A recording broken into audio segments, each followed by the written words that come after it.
আন্তর্জাতিক ক্রিকেট থেকে অবসরের ঘোষণা দিয়েছেন ইংলিশ ব্যাটার ডেভিড মালান। 37 বছর বয়সেই ক্যারিয়ারের ইতি টানলেন টি-20-র সাবেক নাম্বার 1 ব্যাটসম্যান। গত বছর ওয়ানডে বিশ্বকাপ এবং সবশেষ অস্ট্রেলিয়া সিরিজে দলে জায়গা না পাওয়ায় এমন সিদ্ধান্ত নিয়েছেন বাঁহাতি ব্যাটার। দীর্ঘদিন আন্তর্জাতিক টি-20 ক্রিকেটে 1 নম্বর ব্যাটারের তকমা নিজের দখলে রেখেছিলেন ইংলিশের তারকা ব্যাটসম্যান। 2019 সালের ওয়ানডে বিশ্বকাপে জয়ের পর হয়ে উঠেছিলেন টি-20 দলের অটো চয়েস। ওই বছরই নিউজিল্যান্ড সফরে গিয়ে নেপিয়ারে মাত্র 48 বলে টি-20তে সেঞ্চুরি হাঁকিয়েছিলেন তিনি। 2020 সালের সেপ্টেম্বরে আইসিসির টি-20 র্যাঙ্কিংয়ে শীর্ষে ওঠেন মালান। পরের বছর মার্চেই মাত্র 24টি ইনিংস খেলে ক্রিকেটের সংক্ষিপ্ত এই ফরম্যাটে দ্রুততম খেলোয়াড় হিসেবে 1000 রানের মাইলফলক স্পর্শ করেন তিনি।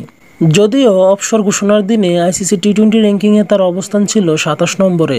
ইংল্যান্ডের জার্সিতে 22টি টেস্ট, 30টি ওয়ানডে এবং 62টি টি-20 ম্যাচ খেলেছেন মালান। শতক রয়েছে আন্তর্জাতিক ক্রিকেটে 3 ফরম্যাটেই। মালান ছাড়া ইংল্যান্ডের ক্রিকেটারদের মধ্যে এই কীর্তি কেবল জশ বাটলারের।